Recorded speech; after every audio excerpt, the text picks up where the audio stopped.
And Grand Rising, welcome to Station 8. I'm Preston Knowles, and this is episode 1. Freedom is not the current reality. So I'd like to read the definition of freedom: the power or right to act, speak, or think as one wants without hindrance or restraint. Now, it's my belief that we do not live in a time where we are currently experiencing true freedom. From every corner, we are bombarded with either shame or uh, negative reinforcement in the way that we think, express, act, speak. We're being funneled into these thought patterns and bombarded with absolute nonsense through media on all levels. And I think that everybody is already hitting on that. So I won't get into that anymore. But from my experience,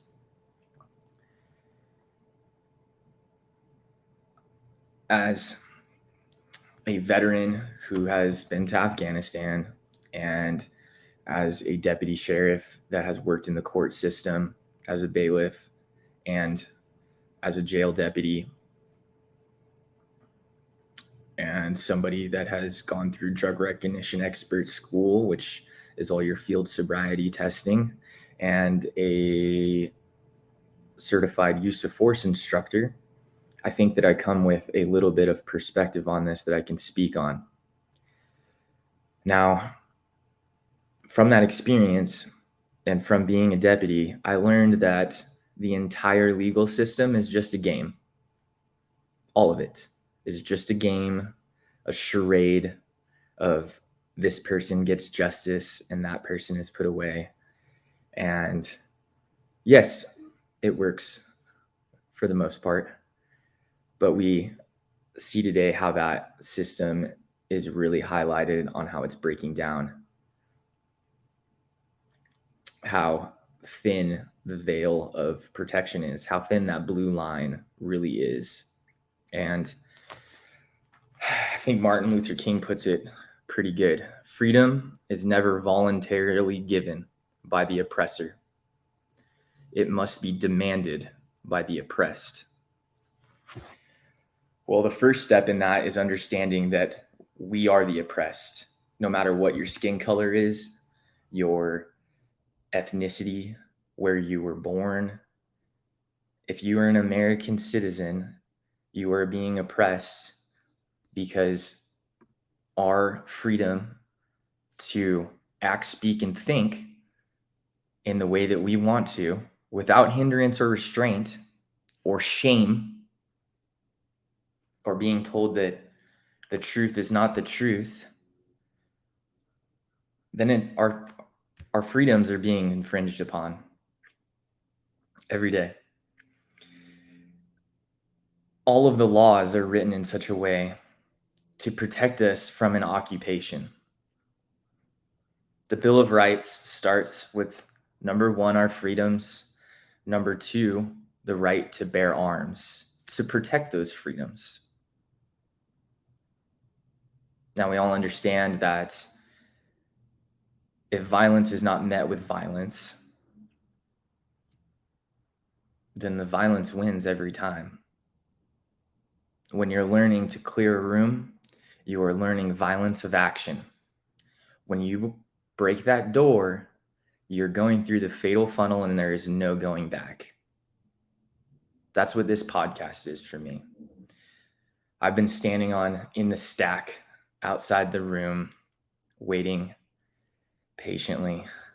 And now I'm ready to go through the fatal funnel and put my face out there and put my thoughts out there.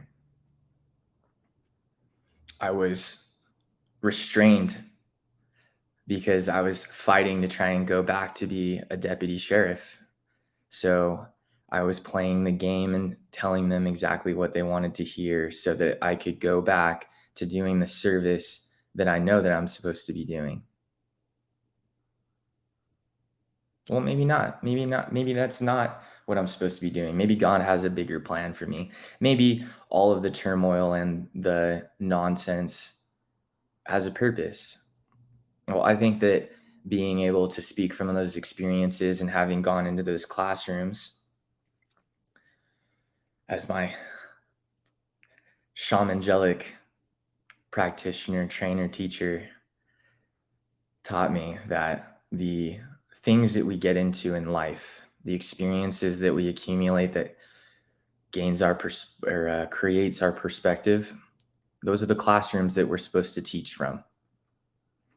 And I've gone into some pretty dark, deep, interesting classrooms that not most people get to do.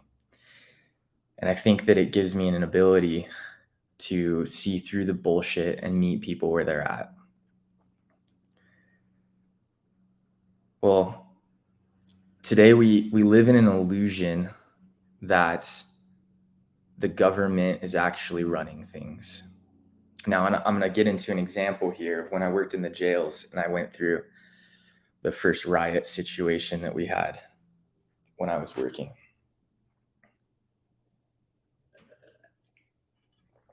Now, this is to highlight the fact that the power is just an illusion. Now, when you're in the jails, you are outnumbered all the time. When I was running a housing unit, it was usually one module deputy that was assigned to that unit. And then he had a partner, prowler as the title. And they were somebody that would be the assistant for running that mod. And then, on a floor of maybe 1,200, let's see, we had 3 mods. Let's say conservatively, you have 250 inmates per mod. Then each floor has about 750 inmates to 7 to 8 deputies.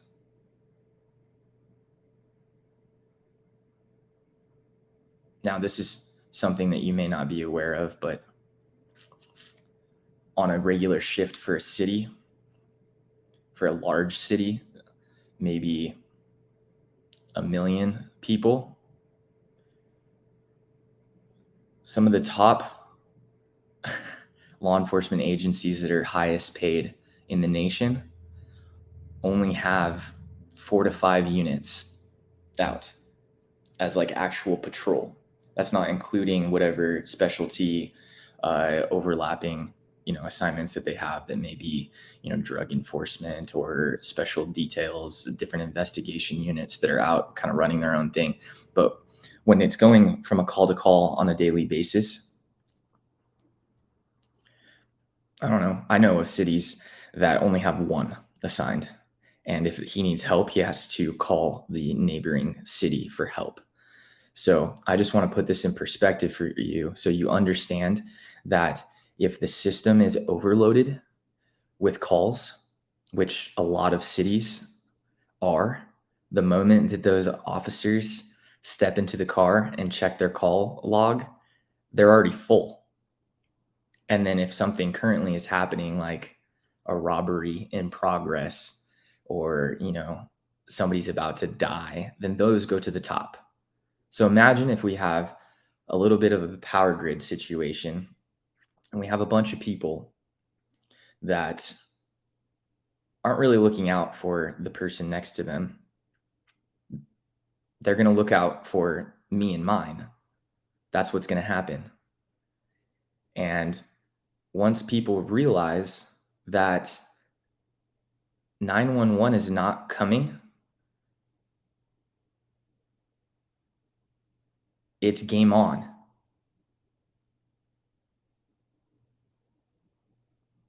Yeah, pause for effect. It's fucking game on, mic drop.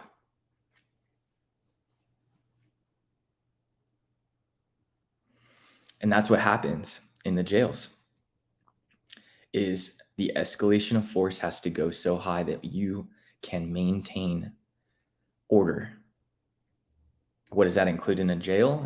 In a jail environment, we've got pepper balls, we've got less lethal rounds, skip rounds, baton rounds.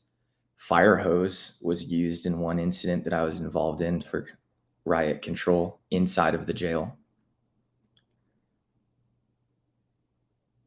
But that's inside of a jail, inside of a building, with inmates that are inside bars. So there was a barrier there, a wall between us and the masses.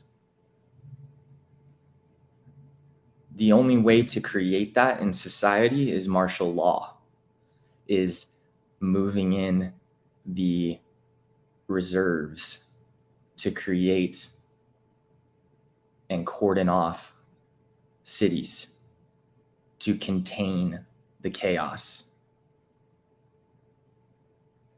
Now, I don't want to be doom and gloom and all these things, but this is why I moved from a large metropolitan area that I no longer have the ability to serve in a capacity where I have a gun and a badge on in the mix. But what I can do is I can lead with my voice, with my actions within my community here right now. And I can hopefully influence others to start becoming actually independent. As today is July 4th, Independence Day, and I really don't feel like fucking celebrating. So that's why I'm making this podcast right now. Because I don't feel independent. I don't feel that I have independence in my finances to do what I want. I have the time, but I'm halfway across the nation from my kids so that I can afford to be moving towards the independence that I know that I need to create peace in my life, to have a physical boundary, mountains that are separating me from potential threats. Now, for some, that seems crazy, right? It's like Preston's gone off the fucking deep end and he thinks that the fucking invasion is going to happen. And you know what? I hope and pray that I am fucking wrong. I hope and I fucking pray that I am wrong. But we have human trafficking by our government happening. We have our borders being attacked. We have groups of military-age males coming through the border of Mexico. I've seen pictures of it. I mean, I'm not going to say that I have like the all-in on super SEAL top secret information and photos and all these things, but I pay attention. And with this podcast, I plan to be talking to plenty of people that understand and are boots on ground in these situations, whether that's psychedelics and mental health, whether that's use of force situations that are currently happening and training, whether that's people that are moving the dial in the positive direction. They are chasing the truth and the freedom in their life, the independence to use that freedom. Because if you're not independent, you're not truly free. Those two go hand in hand. If you're reliant on the grocery store, if you are reliant on the toilet paper at Walmart, and that's what's going to pop everything off, you're not free. So stop fucking pretending.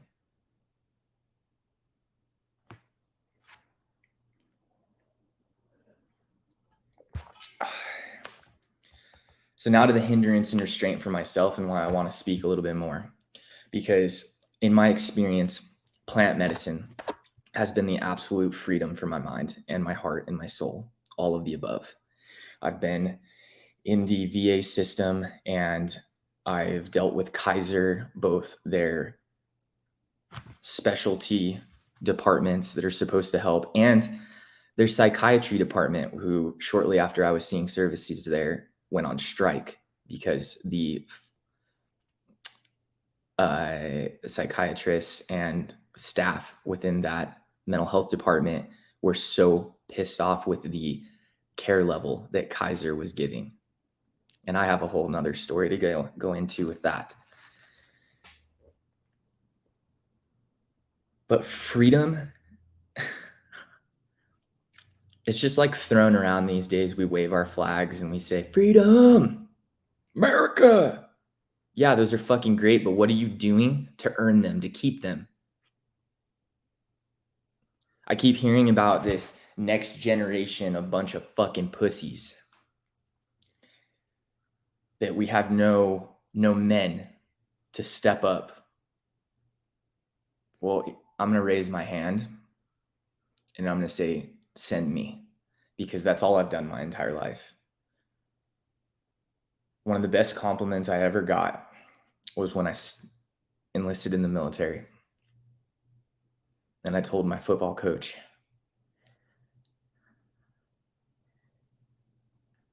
and what he said to me was,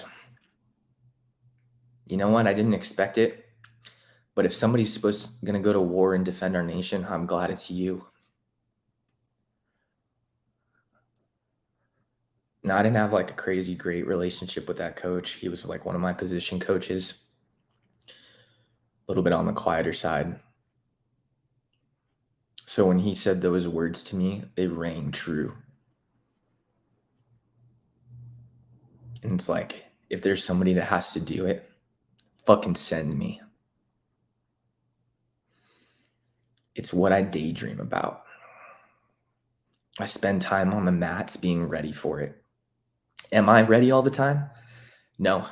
Have I gone through turmoil? Have I gone through days and days of physical pain and surgeries and the stacks of VA pill bottles on my counter, staring at them, trying to figure out what the fuck is going on in my life? Yeah, I've been there. Me too. Have I taken a painkiller and been like, I wish that I didn't have to fucking do this right now, but it's my only option? Well, I took that option off the table and I decided to use plant medicines to get there. And with the presidential debate coming around the corner, and the huge topic is psychedelics, especially mushrooms, and faith, and the veteran law enforcement community as a whole being under attack, and our sanity is just stretched beyond the imagination. The invisible handcuffs of legislation that hinders the inability to get training to do our job in the safest way possible so that we can serve our community and be peacekeepers, be peacemakers, because our presence keeps the evil away. It's when we're not there, it's when we're not in that presence that evil tries to strike. So plant medicines is how I've gotten there. And in particular, psilocybin and magic mushrooms. I just completed a full year of microdosing and doing some more heroic level, shamanic level ceremonies. And I'm here to tell you, it fucking freed me. I was on and off opiates for the better part of 10 years. From the December of 2013 until it was about May of 2022. I was on and off of opiates and different synthetic painkillers such as tramadol, and using whatever that they would give me to try and numb the pain for the surgeries that I was having on perianal abscesses that they couldn't explain why they occurred. And today I can tell you it probably was a vaccine injury.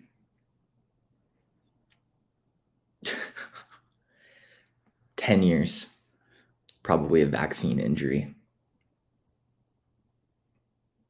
Black mold, toxic environments, toxic people, toxic relationships, allowing people to have my energy when they didn't deserve it. because I put everybody before myself. And when I finally flew the bird and was like, I have to do whatever it fucking takes to get healthy, to be strong, to be the man that my kids deserve. And I surrendered. I said, God, if I'm supposed to do something other than this, next surgery, show me. Like, I need help. Otherwise, this is the direction I'm going, because I just need to be able to show up for my kids. I need to be off of these painkillers. I need to get my sanity back. My kids deserve better. There's something on the horizon I need to be ready for, and I can feel it. And mushrooms came into my reality. Now I like Brene Brown a lot, and I've been into her stuff for several years now, having gone through rehab twice and Save a Warrior, a veterans suicide container for men, and just being in the work. And I feel like this goes along with what it's like to go through your journeying and a microdosing self-evaluation. Only when we are brave enough to explore the darkness will we discover the infinite power of our light. Brene Brown. Now, I didn't know what was going to happen, and I didn't know what the other side was going to look like, but all I knew is I was looking through a straw with a little bit of light. And I had a willingness to take action, to take deep self-awareness, deep consciousness dives to untangle all of the invisible patterning and the stuck energy within all of my chakras. And I had to physically and emotionally do the work to get myself aligned. It was like walking with the gods, right? It opened my heart space up and kept it open. It got me into what I describe as the untethered soul state, where my heart is open and I can see the energy coming at me, what is mine, what's not mine, getting into that like Jedi state where I'm walking through a crowd and like the energy just like is going around me, because I can feel into my energy body, into my soul, who I really am in my heart. And knowing that gnosis, like that is what it did for me. I had all the tools and everything up here from going through therapy for years. Like I started therapy as soon as I got out of the military, because I was already having issues with opiates at that point. And I'd only been dealing with them for about a year. And I had like my first detox situation, and I would describe it as like mental break, because I didn't realize that the detox was happening. So it felt like a mental break. And it's through these experiences that now I can harness that light, right? So what is holding you back? What is the hindrance or restraint that is holding you back from chasing your life to the fullest from your heart? That's what I want you to be evaluating. How do you create independence in your system, in your body, in your mind, in your community?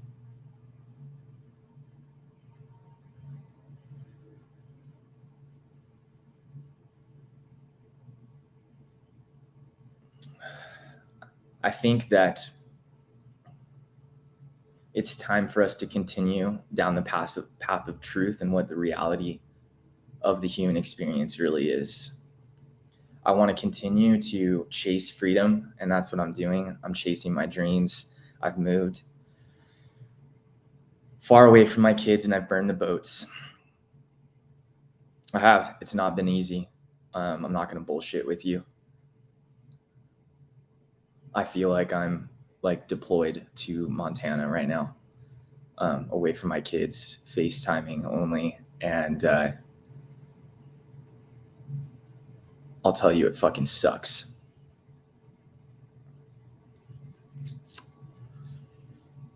But I have to stay the course because I have people relying on me. Whether that they consciously know it or not,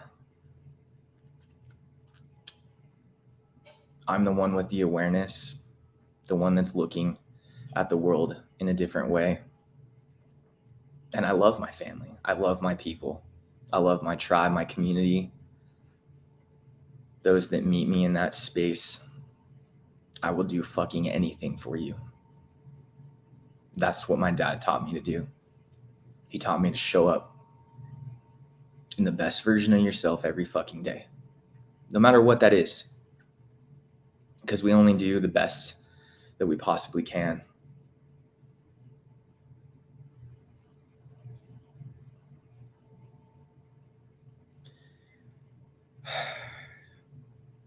This is some really heavy stuff, and it's been really, really heavy on my heart, and I've been wanting to podcast about this and speak about it, and I just haven't felt like I've had it myself to spread it.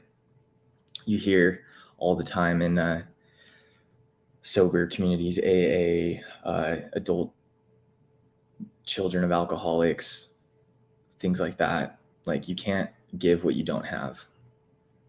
And part of my journey of moving away from a toxic environment that's flooded with 5G and fluoride in the water and having to spend several $100s just to make sure that me and my kids are drinking healthy water. I couldn't do it. I had to move away. And I hope that all of you who listen to this can be inspired, can resonate with the place that I'm coming from.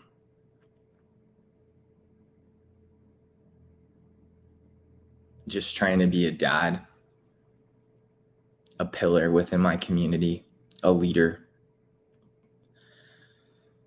a person that protects and serves. And today that's through knowledge, because knowledge is power. So this podcast is my way of spreading the knowledge that I've collected through my life experience to this point, and I am going to continue to collect, because I have the ability to do so. And I feel like my mission on this earth is to push life, my life, and figure out what my limits are. I feel like that's all men's true goal as a masculine, wild at heart, driven, alpha male. It's to push the limits, to understand yourself, both physically and emotionally, to expand, to create evolution, to create change in the positive direction. You're either growing or you're dying. And my definition of freedom today that I'll close it out with is: freedom is the ability to follow your heart authentically without restriction or shame. And that's in your mind, your body, and your spirit. You don't need a religious structure. You just need faith in yourself, faith in the universe, and faith that life is always working for you. Thanks for listening, guys. This is Station 8. Preston, out.